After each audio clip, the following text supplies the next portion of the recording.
All right, the number one team going into the 2012 NFL season is, of course, the team that won the Super Bowl last season, the New York Giants.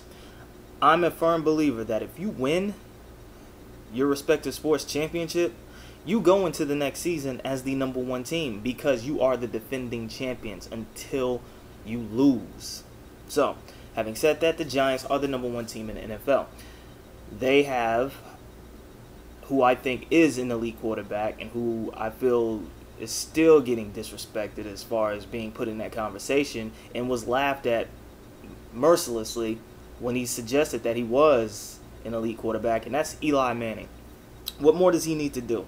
He has 2 Super Bowl rings, which is one more than his brother, the great Peyton Manning. He's won 3 straight against who a lot of people are saying is the greatest quarterback of this era in Tom Brady. He's beaten him at his house, which broke like a 20-plus game home winning streak. And then on top of that, you add the fact that he's beaten Tom Brady twice in 2 Super Bowls, the 18-0 Super Bowl, which is Super Bowl 42, and this year's Super Bowl, or this past season's Super Bowl. What more does he need to do? Everybody's like, well, what about all the interceptions he's thrown? Okay, Favre is an elite quarterback, and he led the league in interceptions too at one point. So I don't want to hear about how Eli Manning is not an elite quarterback because he's proven time and time again that he can get it done when it's time to get it done. He led the league last season with 7 fourth-quarter comebacks, 7 games where he came through in the clutch. So I don't get why people still want to hang up on the fact that they perceive him as not being an elite quarterback because of his older brother, or oh yeah, he just looks goofy. That's just stupid. Stop it. Seriously, stop it. But having said that, he is the general of that team. That team goes where he goes. And on top of that, he's got quite possibly a top 3, top 5 receiving core in Hakeem Nicks, and yes, Mr. Salsa himself, Victor Cruz. Now, my dad and I, we actually conversed about Victor Cruz during the preseason game where he torched the Jets.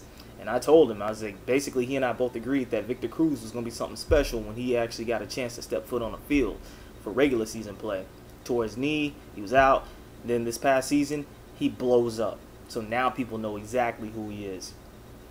So they have that. Then on top of that, they have who I feel is, without a doubt, the best front 4 in the National Football League. When you have guys like Jason Pierre-Paul, who is a puppy with big paws, who is still learning his craft and is a monster at this point. You've got Justin Tuck, you've got Osi Umenyiora, you've got Chris Canty. That front 4 can wreak havoc, and they have continued to wreak havoc. Just ask Tom Brady, he kept feeling it. So, with the offensive weapons that the Giants possess, and then on top of that, the front 4 that they have that can disrupt a quarterback before he even has a chance to settle in, just ask Aaron Rodgers, just ask Tom Brady. There's a recipe for success. Defenses win championships, but it also takes a clutch QB and Eli Manning to make sure that it gets done too. So, they are my number one team. Do they have questions? Oh yeah, absolutely. They lost Brandon Jacobs and Mario Manningham to free agency. They lost Aaron Ross to free agency as well. So they have to now compensate and hope that they have some draft picks that step up and fill the roles that the 3 gentlemen I just named were in before they jetted for free agency. Prince Amukamara, who missed a lot of the regular season, who was a highly touted first-round pick in last year's NFL draft, they need him to step up. They drafted David Wilson, running back out of Virginia Tech, to pretty much replace Brandon Jacobs, and they drafted Reuben Randall, wide receiver out of LSU, another big body receiver, who would quite possibly be the heir apparent to Mario Manningham's spot. And then of course they still have guys like Dominic Hickson and Ramses Barden. I mean, they have depth at the receiver core.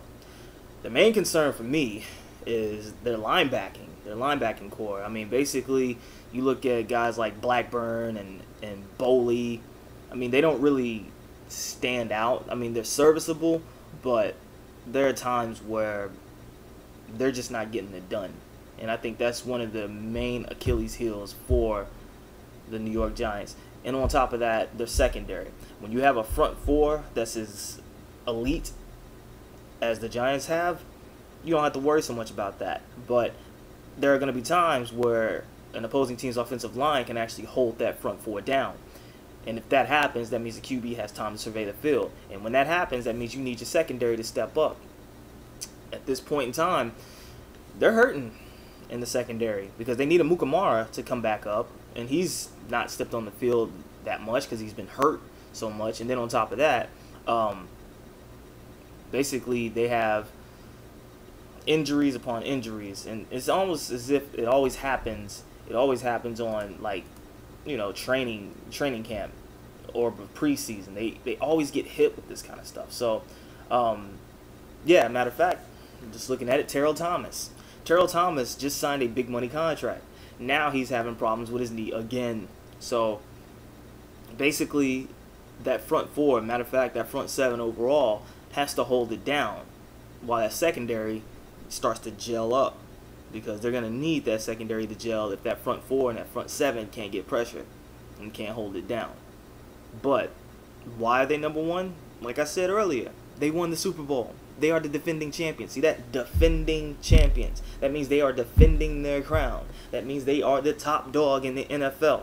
I don't give a damn about the Packers going 15-1. I don't give a damn about the Patriots having Tom Brady. I don't give a damn about the Niners having the 13-3 record, having a better record than the Giants. The fact is, the Giants beat all three of those teams that I just named to win the Super Bowl. They are the number one team, so they deserve to have the number one spot in my rankings. You don't like it? Hey, the comment board is always open. Feel free to divulge and just say what you feel about why the Giants shouldn't be number one, and tell me where you think they should be at and why. And if you're going to be funny with some spam comments, I'm going to find out what team you have and I'm going to roast you. But let's just keep this professional. Let's keep this smart. Actually throw some thorough analysis as to why you think they deserve the number one spot or you don't think they deserve the number one spot and where you think they should be.